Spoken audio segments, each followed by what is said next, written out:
بسم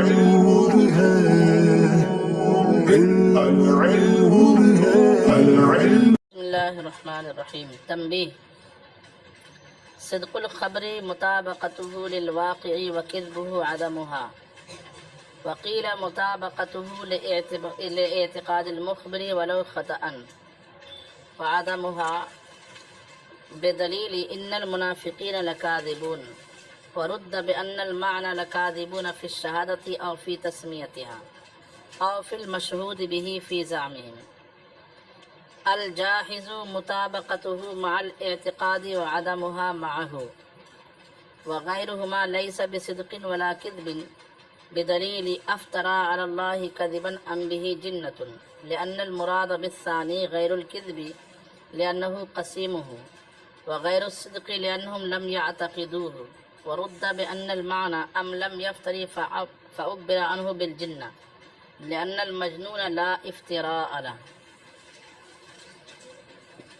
یہاں تک کہ عبارت میں ایک مذہب کی طرف جو ہے مذہب کا اختلاف بیان کر رہے ہیں. ایک مذہب یہ ہے کہ صدق خبر اور کذب خبر کس چیز کو کہا جائے گا. جب اوپر کہا نا کلام یا تو خبر ہے یا کیا ہے انشاء، تو وہ خبر جس کلام میں خبر ہوتی ہے وہ خبر یا تو صادق ہوگی یا کاذب ہوگی. تو کس خبر کو صادق کہا جائے گا اور کس خبر کو کاذب کہا جائے گا، اس میں تین مذہب ہیں. کتنے مذہب ہیں؟ تین مذہب بنا کیسے، اس کی بنیاد پہلے آج ہم سمجھ لیتے ہیں. کوئی بھی آپ جملہ بولتے ہیں کلام خبری کے طور پر، مثال کے طور پر آپ نے کہا حضور غیب جانتے ہیں، ٹھیک ہے، یا آپ نے کہا انبیاء کرام معصوم ہوتے ہیں. یہ کلام ہے. اس میں تین حیثیتیں ہیں. کتنی حیثیتیں ہیں؟ ایک تو ان کے الفاظ، جس میں ایک کو آپ کہتے ہو مبتدا ہیں اور دوسرے کو کیا کہتے ہو خبر. یعنی انبیاء غیب جانتے ہیں، الانبیاء عالمون بالغیب، تو الانبیاء عالمون اور بالغیب، یہ تین لفظوں سے مل کر کے یہ کلام بنا. یہ کلام کو کہا جائے گا، یہ جو نسبت ہے الفاظ کی نسبت، اور الفاظ ایک لفظ کی دوسری کی طرف نسبت ہو جاتی ہے تو اس کو ہم نام دیتے ہیں کلام. کیا نام دیتے ہیں؟ کلام. لفظوں کی اس نسبت کو نام دیا جاتا ہے نسبت کلامی. کیا نام دیا جاتا ہے؟ نسبت کلامی. اور ایک ہے اس نسبت کلامی سے، یعنی لفظوں کے اس مجموعے سے آپ کے ذہن میں جس معنی کا تصور ہوا، یعنی نبی کی طرف آپ نے غیب کے جاننے کی نسبت کے معنی کا کیا کیا، ذہن میں تصور کیا کہ نہیں کیا، یعنی اس کا معنی سمجھا،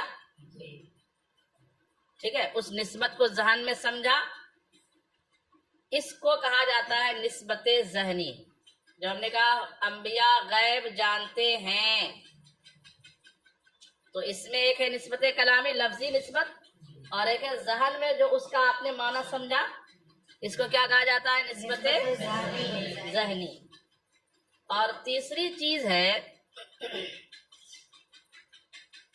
کہ جس کی طرف ہم نے غیب جاننے کی نسبت کی وہ انبیاء خارج میں ہیں، اور ان کا غیب میں جاننا خارج میں ریئل میں ہے.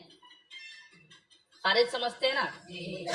اس کو اور آسان الفاظ میں سمجھیے. جب میں نے کہا کتاب، تو اس کے تین نسبتیں ہیں. ایک ذہن میں کتاب کا معنی جو آپ نے سمجھا، ایک خارج میں یہ جو کتاب رکھی ہوئی ہے، اور ایک لفظ کتاب. ایک لفظ جو آپ کہتے ہو میں نے کتاب دیکھا، تو آپ تصور میں کتاب دیکھو گے یا یہاں رکھی ہوئی کتاب دیکھو گے یا کتاب لکھا ہوا لفظ دیکھو گے؟ تو لفظ کو نہیں دیکھتے ہو آپ، لفظ کو خارج میں جو موجود ہے اس کو دیکھتے ہو نا. ذہن میں جو کتاب موجود ہے اس کو بھی نہیں دیکھتے ہو، اس کا تو تصور ہوتا ہے. جو ذہن میں اس کو دیکھ نہیں سکتے، اور جو جس کو دیکھ رہے ہو اس کو ذہن میں ڈال نہیں سکتے، نہیں تو پورا آپریشن کر کے پھاڑنا پڑے گا کتاب کو اندر ڈالنے کے لیے. بات سمجھ میں آ رہی ہے؟ تو جو مبصر ہے وہ معہود نہیں ہے، ذہن میں نہیں ہے. نہیں سمجھے بات کو؟ جی. اور جو ملفوظ ہے وہ محسوس نہیں ہے اور مبصر نہیں ہے. ملفوظ کیا؟ آواز. کتاب تو کا تا الف با کی آواز آئی. یہ جو آواز آئی اس کو آپ نے دیکھا کیا؟ نہیں دیکھا. اس کو چھو سکتے ہیں کیا آواز کو؟ لیکن جس کو آپ کتاب کہہ رہے ہو خارج میں، اس کو آپ چھو رہے ہو نا، اس کو دیکھ رہے ہیں، اس کا وزن ہے، اس کا رنگ ہے، اس کی مقدار ہے. تو تین چیزیں ہو گئی نا کتاب جب بولا آپ نے تو. ایک لفظ کتاب، ایک اور ایک خارج. یعنی اگر ہم کہتے ہیں کتاب خوبصورت ہے تو اس کے تین نسبتیں ہو جائیں گی. اس کلام کی کتنی نسبتیں ہو جائیں گی؟ ایک نسبت کلامی، کتاب کی طرف خوبصورت ہونے کی نسبت، لفظی بات. اور اس کا جو معنی خوبصورتی، کتاب کے خوبصورت ہونے کا جو ایک معنی سمجھا، اس کو کہا جاتا ہے نسبت ذہنی. کیا کہا جاتا ہے؟ نسبت ذہنی. اور ایک ریئل میں جو سامنے خوبصورت کتاب آپ کی نظروں کے سامنے رکھی ہوئی ہے خارج میں، تو وہ ہے نسبت خارجی. کیا ہے؟ اچھا، ایسا ہو سکتا ہے کہ آپ بولیں کتاب خوبصورت ہے اور ذہن میں موجود ہو کہ صرف بولنے والی بات ہے. ذہن میں یہ ہو کہ کتاب خوبصورت تھوڑی ہے. بولا کیا آپ نے؟ کتاب خوبصورت ہے. اور ریئل میں جیسے کسی کو آپ نے کہا آپ بڑے ہسمکھ ہو، یا آپ نے کہا آپ بڑے رحم دل، اور دماغ میں بھرا ہوا ہے کہ بہت بڑا ظالم، اس سے بڑا جو ہے بدماش کوئی نہیں ہے. اب کہا کیا رہے ہیں آپ بڑے رحم دل ہو، یہ ہوا نسبت کلامی بڑے رحم دل ہو، اور اس کے مطابق نسبت ذہنی ہے کہ آپ کے ذہن میں ہے کہ آپ بڑے ظالم ہو. اور کہا کیا رہے ہیں آپ بڑے رحم دل ہو. اور ریئل یہ ہے کہ وہ رحم دل ہے. فرض کیجئے ایسا ہو سکتا ہے نا، تینوں الگ الگ ہو سکتے ہیں، تینوں ایک جیسے ہو سکتے ہیں. ایک جیسا لفظ بولا ویسا ہی آپ نے سوچا بھی، اور ریئل میں ویسا ہے بھی. اور ایک بولا کچھ اور سوچا کچھ اور ہے کچھ اور. بات سمجھ میں آ گئی ہے؟ اس طرح سے کسی بھی کلام کی کوئی بھی نسبت جو ہوتی ہے اس کے تین طرف ہوتے ہیں، تین پہلو ہوتے ہیں، تین کنارے ہوتے ہیں، تین اطراف ہوتے ہیں، تین جانب ہوتے ہیں. سمجھ گئے؟ ایک نسبت کلامی، ایک نسبت اور ایک نسبت خارجی. جو ہم کہتے ہیں کہ پنکھا چل رہا ہے، یہ نسبت، یہ جو خبر ہے صادق ہے کہ کاذب ہے؟ تو اب اس میں دیکھا جائے گا کہ بعض لوگوں نے یہ کہا کہ جو نسبت کلامی ہے نا، کلامی نسبت، یعنی جو لفظ ہے، لفظ وہ ریئل کے برابر ہو جائے، مطابق ہو جائے خارج کے مطابق، وہ ریئلٹی کو کہا جاتا ہے، وہ خارج نام دیتے ہیں. خارج کیا نام دیتے ہیں؟ خارج. جیسے کتاب ریئل میں یہاں موجود ہے، یہاں موجود نہیں ہے، یہاں منہ کے اندر موجود نہیں. منہ سے آواز آتی ہے، ذہن سے سوچا جاتا ہے. تو جو سوچا وہ ذہن میں نہیں ہے. ریئل میں کتاب یہ ڈیسک پر رکھی ہوئی ہے نا، یہ خارج میں کتاب رکھی ہوئی ہے. ذہن میں جو کتاب ہے وہ الگ ہے، خارج میں جو کتاب ہے اور کتاب کی جو آواز ہے وہ الگ ہے. بات سمجھ میں آئی؟ خارج میں جو آگ ہے وہ جلاتی ہے، اور ذہن میں جو آگ ہے وہ جلاتی ہے کیا؟ نہیں جلاتی ہے. اور منہ سے آگ بولا تو کچھ ہوا؟ کچھ نہیں ہوا. بات سمجھ میں آ رہی ہے؟ تین چیزیں ہیں نا.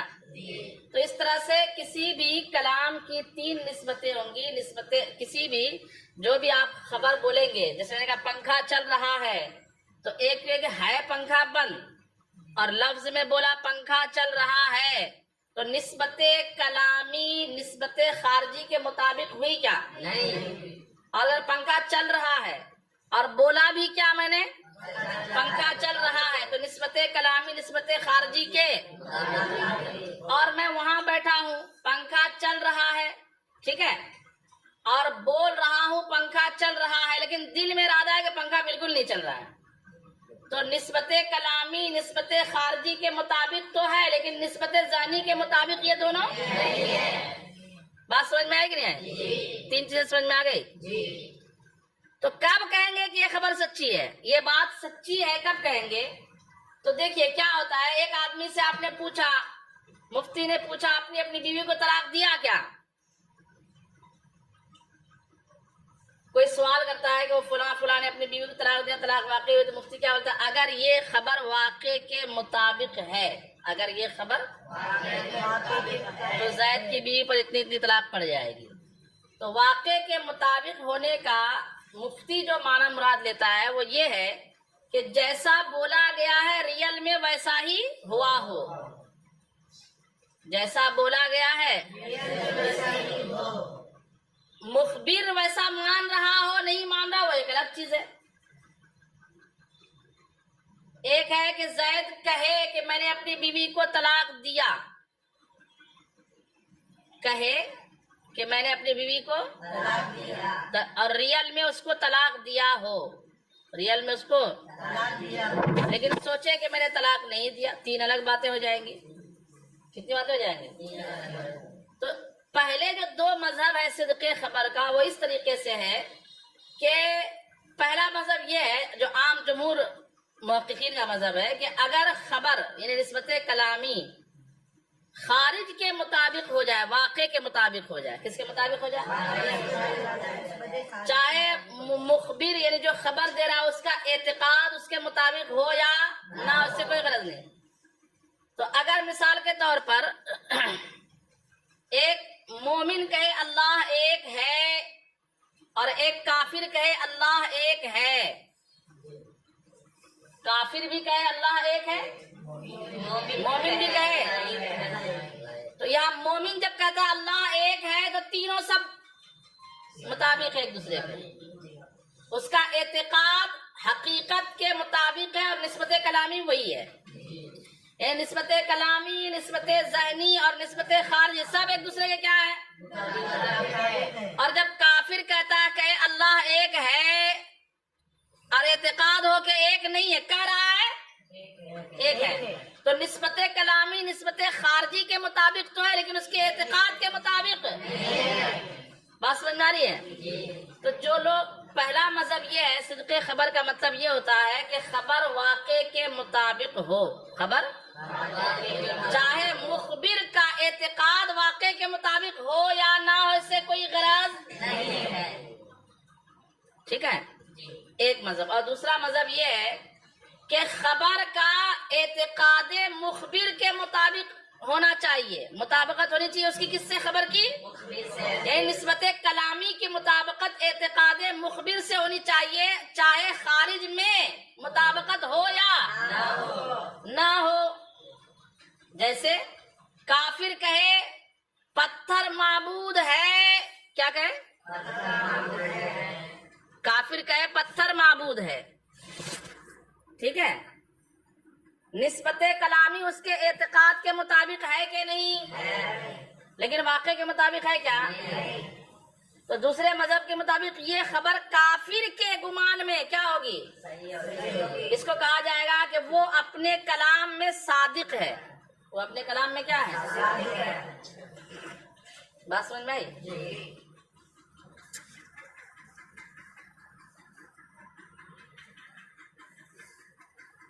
پریشان کر دیتے ہیں کم پڑھے لکھے لوگ جو ہیں وہ۔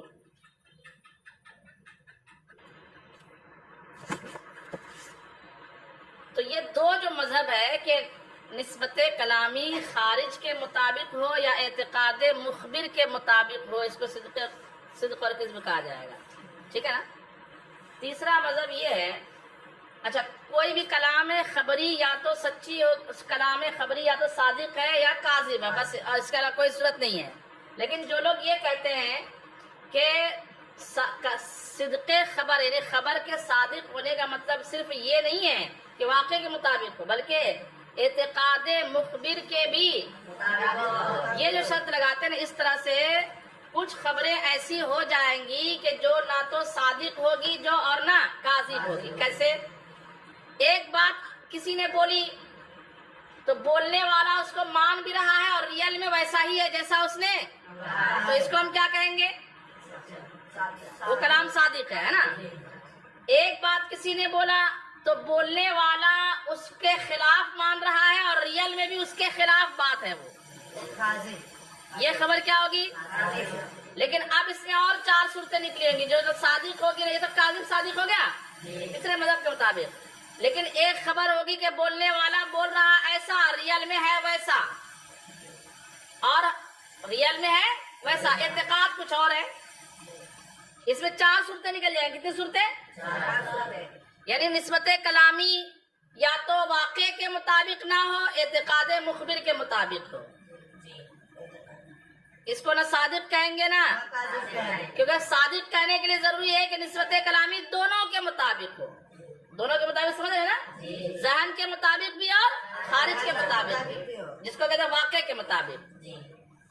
اور کاذب ہونے کے لیے ضروری ہے کہ نسبت کلامی ذہن کے مطابق بھی نہ ہو اور خارج اور واقع کے مطابق بھی نہ ہو. تو یہ صادق کاذب تو ہو گیا کلیئر. لیکن اور اس میں واسطے اور پہلو اور بیچ کی کچھ صورتیں نکلیں گی کہ نسبت کلامی یا تو خارج کے مطابق ہے، واقع کے مطابق نہیں، یا واقع کے مطابق ہے، خارج کے ہو سکتا ہے. اس کو 2 سے 2 کو 2 میں گنا کر دیں گے، کتنے صورتیں ہو جائے گی؟ 4 صورتیں حاصل ہو جائے گی. اس طرح سے 4 صورتیں وہ ہوں گی جو نہ صادق ہے نا کاذب ہے. اس مذہب کا صاحب کتاب رد کر دیں گے. کیا کر دیں گے؟ اچھا دلیل کیا ہے سب کی؟ یہ تین مذہب ذہن میں آ گیا نا. تینوں مذہب پر پہلے دلیل کیا ہے وہ سمجھ لیتا کہ وہ جو مثالیں دی گئی وہ ذہن میں آ جائے. اس پر دلیل کہ مطابق نسبت کلامی کا نسبت خارجی کے مطابق ہونا. نسبت کلامی کس کے مطابق ہونی چاہیے؟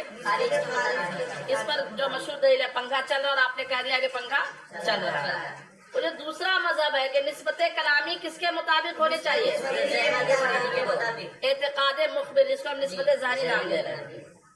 اس کی مثال یہ ہے کہ قرآن پاک میں ہے کیا ان المنافقین اذا جاءک المنافقون قالوا نشهد انک لرسول اللہ. سمجھیے بات کو. اے رسول، جب منافقین آپ کی بارگاہ میں حاضر ہوتے ہیں تو کہتے ہیں انک لرسول اللہ. تاکید در تاکید در تاکید کے ساتھ کہتے ہیں انک لرسول اللہ، بے شک در حقیقت آپ اللہ کے کیا ہیں؟ ایسی گواہی دیتے ہیں. نشہد صرف انکا نہیں کہتے، اس سے پہلے نشہدو بھی کہہ رہے ہیں. کیا بول رہے ہیں؟ گواہی بولے تو خبر سے بڑھ کر کے نا ہم گواہی دیتے ہیں. کیا گواہی دیتے ہیں؟ کہ بے شک آپ ضرور اللہ کے کیا ہیں؟ کتنی تاکید کے ساتھ بول رہے ہیں. پھر آگے قرآن نے فرمایا واللہ یشہد ان المنافقین لکاذبون. جیسے کو تیسا بدلا. جتنی تاکید سے زبردست انداز میں وہ گواہی دے رہے ہیں اتنی زبردست انداز میں خدا کی طرف سے تردید ہو رہی ہے. وہ کہہ رہے نشہد انک لرسول اللہ.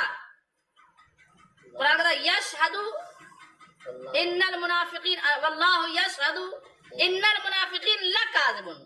جتنی تاکید انہوں نے اپنی بات کو زوردار کرنے کے لیے لائی تھی اتنی ہی تاکید جو ہے اس کے بعد کے خلاف میں بیان کی گئی ہے کہ نہیں؟ جی. سوال یہ ہے کہ جب منافقین نے کہا نشہد انک لرسول اللہ، بے شک آپ اللہ کے رسول ہیں، آپ اللہ کے رسول، یہ نسبت کلامی، اور ریل میں حضور اللہ کے کیا ہے؟ یہ نسبت خارجی. تو نسبت کلامی نسبت خارجی کے مطابق ہے کہ نہیں؟ یہ تو سچی خبر ہو گئی ہے نا. یہ خبر تو سچی ہو گئی نا. لیکن قرآن اتنے ہی تمطراق کے ساتھ کیا فرماتا ہے؟ لکاذبون ان المنافقین، وہ جھوٹے ہیں. جھوٹا کیوں کہہ دیا؟ جھوٹا یہ دوسرے مذہب والے اپنی دلیل میں پیش کر رہے ہیں کہ یہاں پہ اللہ نے ان کو جھوٹا اس لیے کہا کیونکہ جو کہہ رہے تھے اس کے مطابق اس کا دل نہیں تھا. دل میں تھا کہ یہ رسول تو نہیں، یہ تو ہماری طرح کھاتے پیتے ہیں، اور کہہ رہے تھے انک لرسول اللہ، تو جو نسبت کلامی ہے وہ نسبت ذہنی کے مطابق نہیں تھا، اسی لیے جو ہے اللہ نے فرمایا کہ یہ کیا ہے، تو دوسرے مذہب میں پروف ہو گیا۔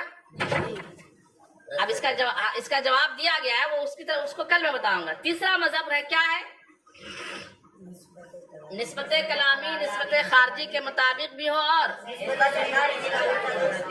اور صدق و کذب واسطہ ہے، یعنی کچھ خبریں ایسی جو صادق ہوتی ہے نا کاذب ہوتی ہے۔ یہ دو مذہب کے مطابق تو کوئی بھی خبر یا تو صادق ہوگی یا کاذب، اس کے علاوہ کچھ نہیں۔ لیکن تیسرا جو مذہب ہے کہ نسبت خارجی دونوں کے مطابق ہو تو صدق خبر، اور دونوں کے خلاف ہو تو کذب خبر ہے۔